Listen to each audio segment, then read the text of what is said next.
네, 오늘 지난 시간에 이어서 강체 운동 역학 두 번째 시간 진행해 보겠습니다. 강체 운동은 병질 운동과 회전 운동의 조합이다. 무엇보다 강체의 키네매틱스, 위치, 속도, 가속도 관계, 강체 내의 임의의 두 점 사이의 위치, 속도, 가속도 관계를 먼저 정확히 이해를 해야 된다. 그 다음에 대표적인 강체로서 바퀴의 운동을 이해해야 된다. 바퀴. 휠의 롤링 문제. 자, 바퀴가 굴러갈 때 이 중심점의 이동을 보통 보게 되지만 여러분들은 원주상의 한 점의 운동을 바라볼 수 있어야 되겠죠. 자, 휠이 롤링을 하면 자, 일단 슬립이 없다는 가정하에 자, B점은 이렇게 옮겼죠. 잘 못 그리겠는데 이렇게 해서 바닥에 닿다가 이런 식으로 B점은 이렇게 움직이죠. 그래서 B점이 바닥에 닿는 순간 속도는 컨택 포인트에 닿았을 때 속도는 0, 가속도는 R오메가 스퀘어의 중심을 향한다. 이걸 꼭 기억해야 한다고 얘기를 했었고, 그 다음에 막대 운동. 대표적인 강체로서 막대, 로드 또는 뭐 보통의 경우는 이제 강체를 연결하는 커넥팅 노드로 많이 이제 예시에 등장하는 그런 문제가 되는 거죠. 네. 막대의 플레인 모션은 자, 어떤 A점의 트랜슬레이션 플러스 A점에 대한 로테이션 또는 B점의 트랜슬레이션 플러스 B점에 대한 로테이션으로 표현할 수 있다. 자, 강체의 카이네틱스는 이 페이지가 그 강체의 카이네틱스의 요약인데, 우리가 2차원 평면 운동만을 다루면 그 중에서도 대칭 물체만을 다룰 경우 이것이 이제 우리 5장에서 다루는 강체의 카이네틱스 내용이죠. 질점계의 강체는 이제 어떤 무수한 질점으로 이루어진 질점계라고 볼 수가 있는데, 질점계 무게중심의 병질운동, 무게중심. 강체에 작용하는 외력의 합은 관성력 MA와 같다. 평면운동이니까 X방향에 대한 카이네틱스, Y방향에 대한 카이네틱스가 성립하고, 지축에 대해서는 이제 우리가 평면운동을 얘기하면 지금 이게 회전을 하는데, 이렇게 회전하죠. 회전을 일으키는 것은 이 모멘트죠. 이 모멘트가, 무게중심에 대한 모멘트가 이 강체를 회전시키는 운동의 이제 원인이 되는 거죠. 그래서 그 회전축은 지축을 잡는다. 지축에 대한 모멘트의 합은 관성력 I알파와 같다. 단 m이고 I알파라는 식은 자, 평면운동면서 대칭물체인 경우만, 대칭물체의 의미가 뭔지는 지난 시간에 얘기를 했었죠. 대칭물체인 경우만 해당된다.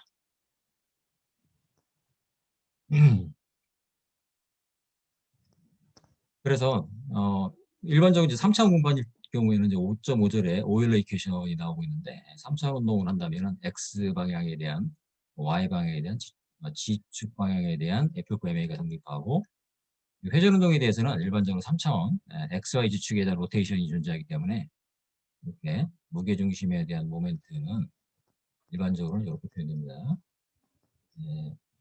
그러니까 병진 운동은 예를 들어서 이제 X축의 힘의 합이 Y축과 G축에 영향을 주지 못하죠. 병진 운동은. 그러니까 이제 X축과 Y축과 G축에 들어오는 이 힘의 합은 그 X축, Y축, G축의 운동만을 일으킨다는 거예요. 병진 운동은. 영어로는 디커플 데이터 이렇게 얘기를 하죠. 근데 회전 운동은 일반적인 그 강체 회전 운동은 X축에 대한 모멘트가 X축에 대한 로테이션뿐만 아니라 Y축, G축에도 영향을 준다는 거예요. 그게 일반적인 경우죠. 일반적인 비대칭 강체의 경우에는 그런 경우인데, 대칭 물체이면서 평면 운동을 할 경우에는 G축에 대한 운동 방정식은 M 있고 Y 알파로 단순하게 표현할 수 있다. 그 얘기입니다. 그래서 여러분들이 이제 5장에서 카이네틱스 문제를 풀 때는 자, X축에 대한 카이네틱스, Y축에 대한 카이네틱스, G축에 대한 회전운동의 카이네틱스, 식 3개를 가지고서 미지수 3개를 해결할 수가 있지. 거기에다가 이제 키네매틱스 관계에서 그 어떤 강체 두 점 사이의 가속도 관계에 의해서 또 추가적인 식을 끌어낼 수가 있다. 그렇게 해서 이제 여러분들이 그 문제에서 이용할 수 있는 그 수식의 개수와 미지수의 개수를 이제 보통 미지수 개수가 그 문제에서 끌어낼 수 있는 수식의 개수와 일치시키도록 만든 그런 문제들이 여러분들 교과서에 존재하는 겁니다. 자, 그리고 지난 시간에 평면운동 방정식을 쭉 유도했었는데 다시 한번 간단히 리뷰를 하면은 자, 임의의 강체에서 여기 이제 이 질량 요소, 매스 엘리먼트를 잡으면 이 매스 엘리먼트에 대한 F코 MA 이렇게 표현되죠. 매스 엘리먼트는 서로 이제 매스 엘리먼트는 이제 말 그대로 질점으로 볼 수가 있는 거죠. 질점과 질점 사이의 내력으로서 FIJ가 작용할 수가 있다. 외력 라지 F와 내력 스몰 F의 합이 이 매스 엘리먼트에 작용하는 힘의 합이 되는 거죠. 그 매스 엘리먼트에 작용하는 관성력은 매스 엘리먼트는 DM, 질량이 DM이기 때문에 DM, AM 이렇게 표현할 수가 있는 거죠. 전체 질량에 대해서는 모든 질점에 대해서 전체 F코 MA를 전체 썸메이션 해주면 이렇게 표현할 수 있죠. 그러면 외력만 남고 내력은 플러스 마이너스 효과에서 사라진다. 그러니까 전체 질량, 강체라는 강체도 일종의 질점계라고 볼 수가 있는 거죠. 그래서 그 강체에 작용하는 외력의 합은 매스 엘리먼트에 대한 관성력 DMAM을 전체 질량에 대해서 모두 합하면 질량 중심의 운동으로 표현할 수 있다. MAG. 이 M은 전체 질량이 되는 것이고 AG는 질량 중심의 가속도가 된다. 이런 얘기죠. 그래서 F 이퀄 MAG, G라는 무게중심에 대한 첨차가 없었다는 거. 질량 중심의 운동으로 표현할 수 있다는 겁니다. 그 다음에 회전운동 방정식은 자 여기 어떤 그 XYG 강체 좌표계가 있는데 X, Y G축의 강체 좌표계가 있죠. 이 원점 A에 대해서 모멘트를 취해주면 이 매스 엘리먼트에 작용하는 힘에 의한 모멘트는 이거죠. 그러니까 요 매스 엘리먼트의 병준運 방정식에 R 크로스 양변에다 R 크로스 이렇게 모멘트를 취해준 거죠. 그러면은 자, 오른쪽은 외력 및 내력에 의한 모멘트, 오른쪽은 관성력에 의한 모멘트 이렇게 되는 거죠. 자, 그러면 이걸 전체 질량에 대해서 전부 적분을 해주면 외력에 의한 모멘트만 남는다. 외력에 의한 모멘트, 왼쪽은 외력의 모멘트만 남고 오른쪽은 이렇게 인테그랄 R 크로스 A DM의 DM을 표현할 수가 있다. 그리고 이제 요 왼쪽을 쭉 전개해 주는 과정이 요건데 그 전개해 주기 전에 일단 평면 운동을 가져간다. 평면 운동이면은 그 오메가와 알파가 이렇게 지축 방향으로 성분만 있고 그다음에 이 질량 요소의 가속도 ADM은 좌표계 원점, 강체 좌표계 원점 A에 대하여 이렇게 표현할 수가 있죠. 그러니까 강체 두 점이죠. A점과 DM이라는 두 점. 여기서 이제 DM이 B가 되겠죠. 두 점 사이의 가속도 관계에 의해서 자, 질량 요소의 가속도는 AA 플러스 알파 플러스 R 플러스 오메가 플러스 오메가 플러스 R을 표현할 수 있다. 알파는 오메가는 자, 지축 방향 성분만 갖고 평면 운동이기 때문에 그 다음에 R은 뭘까요? R은 좌표계 원점으로부터 그 매스 엘리먼트까지의 위치 벡터죠. 위치 벡터는 이렇게 XYZ 성분을 갖죠. 이 지축은 뭘까요? 이 지축 방향으로의 어떤 그 질량 분포를 의미하는 거죠.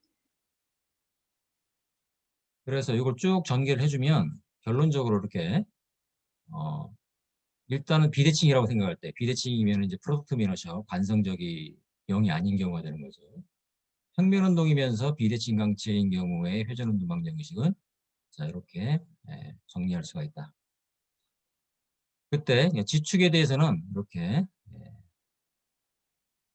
지축에 대한 모멘트 합은 I 알파라는 관성력 플러스 강체 좌표계 원점의 가속도 의해서 이런 텀들이 붙게 되죠. 그 다음에 X축과 Y축에 들어오는 모멘트 합은 정적 평형 조건을 만족한다. 이렇게 되는 거죠. 예. 그러니까 왼쪽은 외부 입력 및 지지점에 어떤 그 강체 지지점이 있을 수 있죠. 이런 경우. 예. 그러면 이제 회전축이 돌고 있는데, 이렇게 돌고 있는데, 지축에서 돌고 있는데, 이 경우 이제 서포트 A와 B에서 반력이 들어올 수 있다는 거죠. 이 반력에 의한 모멘트가 왼쪽에 들어가는 거죠. 여기에 왼쪽에 그 광채좌표계에 대한 외력에 의한 모멘트. 일반적으로는 X축, Y축, G축에 대한 모멘트가 다 들어올 수 있다는 거예요. 그러니까 여러분들이 교과서 예제에서 만나는 것은 보통 이제 지축의 외력에 의한 모멘트는 지축만 작용한다. 이렇게 보통 그런 예제가 되는데 일반적으로 이제 X축, Y축에 대한 그 모멘트도 들어올 수 있다는 겁니다. 이게 비대칭 문체일 경우에는 여기 봐도 그렇죠. G축에 대한 모멘트뿐만 아니라 AX, BX는 어떻게 될까요? 딱 봐도 이 Y축에 대한 모멘트를 일으키죠. AX는 이렇게 돌려가고 BX는 이렇게 돌려가죠. 일반적으로 X축, Y축에 대한 모멘트가 들어올 수 있지만 운동은 평면 운동으로 구성되어 있기 때문에 이 X축과 Y축에 대한 모멘트 합은 예, 오메가 X, 오메가 Y를 일으키지 못하고 단지 G축으로의 회전운동 알파, 오메가지, 알파지에 대해서 정적 평형 조건만을 만족시킨다. 그런 의미가 됩니다. 자, 그래서 이걸 이제 정리하면 운동 평면에 대해서 대칭 물체인 경우 대칭 물체라는 것은 얘기를 했지만 자, 위에서 바라보고 옆에서 바라볼 때 다 그렇게 위에서 바라보면 여기 X축이 나오잖아요. 그다음에 G축이 보이잖아. 좌우 대칭이죠. 질량 분포가 대칭이면은 자, 플러스 마이너스 효과에 의해서 관성적은 0으로 사라지게 돼 있다. 이 경우죠. 대칭 물체인 경우에는 관성적 프로덕트 오브 이너처가 0으로 소거된다. 그래서 X축, Y축은 정적 평형 조건을 만족하고 G축에 대해서는 자, 이러한 카이네틱스식이 성립한다. 그리고 이제 좌표계의 원점이 고정축일 경우에 이런 경우죠. 자, 여기 이제 XY 좌표계가 딱 고정돼 있죠. 이런 건 고정축이 아니죠. 자, 지금 이동하고 있기 때문에 고정축이 아닙니다. 고정축일 경우는 고정되어 있으니까 강체 좌표계 원점의 가속도는 0이란 말이죠. 그러면은 AAX, AY가 0이기 때문에 간단하게 고정축에 대해서는 고정축에 대한 모멘트의 합은 시그마 MA 이꼴 IA 알파다. 이 IA는 뭘 의미할까요? IA는 좌표계 원점 A에 대한 질량 감소 모멘트. 좌표계 원점 A를 통과하는 G축에 대한 질량 관성 모멘트 이렇게 되는 거죠. 그런데 그 강체 좌표계의 원점이 무게중심에 놓여 있다. 무게중심에. 그럴 경우에는 XG, YG가 0이 될 수밖에 없죠. 여기서 XG, YG는 좌표계 원점 A에서 무게중심까지의 위치 벡터 성분이었죠. 그러니까 무게중심에 대해서는 이렇게 M 이퀄 IA, IG 알파. 무게중심에 대한 모멘트의 합은 무게중심에 대한 질량 감소 모멘트 곱하기 알파.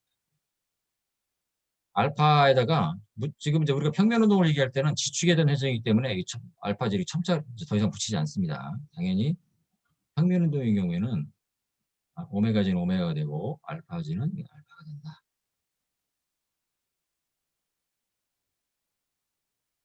이런 문제 같은 경우에 운동 평면의 대칭 물체인 경우에 자, 이렇게 네, X축, Y축, G축에 대한 카이네틱스 식 3개에 의해서 미지수 3개까지 결성할 수 있다.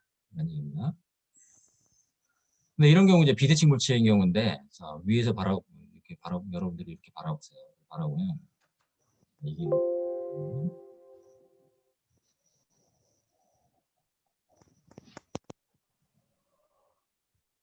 자, 이거를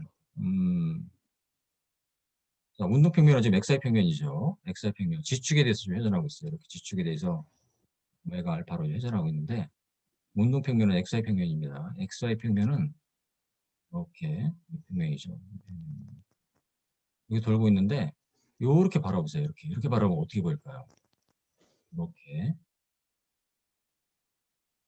X축 이렇게 보이죠? 이렇게. 그러면서 G축에 대해서 회전하고 있는 거죠. 그러니까 딱 봐도 대칭이 아니잖아. 그러니까 IXG는 0이 아니지. 그러니까 여기서 IX 요 성분이 0이 아니라는 거예요. 근데 이거를 위에서 내려다 보면은 위에서 내려다봐. 그러면은 요렇게 보이겠죠. 이렇게 보이면서 이쪽에 G축이 되고 이쪽이 Y축. 그러니까 YG 평면은 대칭이지. 그러니까 이제 위에서 이렇게 위를 내려다 보면은 약간 폭이 넓은. 그러니까 IYG는 이건 0이죠. 왜냐하면 대칭이니까. 여기서 보면은 이런 문제 같은 경우는 요건 0이에요. 요건 0인데 얘와 IGX가 0이 아니죠. 비대칭 물체의 그 카이네틱스 식은 이렇게 X축, Y축, G축에 대해서 식 3개가 나온다. 그런 얘기입니다. 그리고 이런 경우에 이제 원점이, 좌표의 원점이 이제 고정축인 경우이기 때문에, 그리고 이제 좌표의 원점이 그대로 무게중심과 일치하는 경우이기 때문에 무게중심의 병진 운동은 일어나지 않고 있죠. 그러니까 X축, XYG축에 들어오는 그 외력에 의한 반성력은 발생하지 않죠. 0, 0, 0. 그러니까 어떻게 보면 식 6개가 주어지는 그런 경우죠.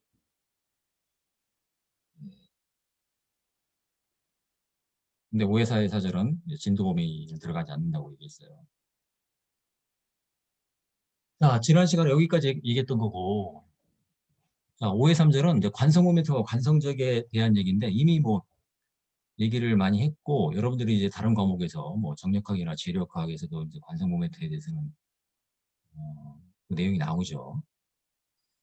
그 관성 모멘트라는 것은 뭐 보통 이제 또 뭐 관성 모멘트가 면적 관성 모멘트다. 그리고 뭐또 질량 관성 모멘트를 구분을 하는데 면적 관성 모멘트는 이제 여기서 DM 대신 DA가 되는 것이고 그 차이만 있는 거죠. 그럴 때 어떤 회전축이 지축일 때 이런 어떤 임의의 강체가 지축에 대해서 좀 회전하고 있다.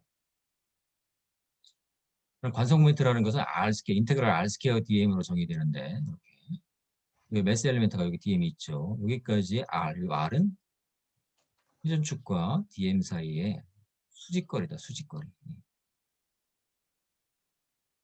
그러니까 이제 그 매스 분포가 이 회전축에서 멀수록 이제 관성 모멘트는 당연히 큰 값으로 나오겠죠. 그리고 질량이 이 회전축에 가까울수록 이 관성 모멘트는 작아지겠죠.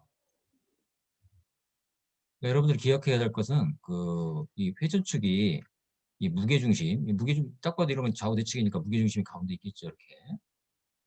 예, 이 회전축이 무게중심을 통과할 때 이 관성 모멘트는 가장 작아진다. 예. 예를 들어서 이 회전축이 이렇게 옆으로 이제 솟아 있다. 그러면은 당연히 무게중심을 통과하는 회전축에 비해서는 관성 모멘트는 커지게 된다. 왜 그럴까요? 이 회전축의 질량 중심을 통과하는 축에 대해서는 좌우로 어떤 질량 분포가 원래 그 질량 중심의 그 정의 자체가 그런 거죠. 질량 중심이라는 것은 이제 그 질량 분포의 중심점이라는 의미가 되는 건데 이걸 관성 모멘트 관점으로 얘기하면은 관성 모멘트가 최소화되는 점이다. 이렇게 생각을 됩니다. 그러니까 질량 중심을 통과하는 축에 대한 관성 모멘트가 최소가 된다. 네. 그리고 이제 일반적으로 3차원 운동을 한다면 X축에 대한 회전, Y축에 대한 회전, G축에 대한 회전 이 세 가지 로테이션 성분 세 가지가 있을 수가 있는데 X축에 우리가 보통 이제 평면 운동만 다르니까 이제 회전은 G축에 대해서만 일어나고 있다고 기본적인 가정을 하기 때문에 우리가 이제 질량 관성 모멘트 무게중심이나 질량 관성 모멘트라는 것은 당연히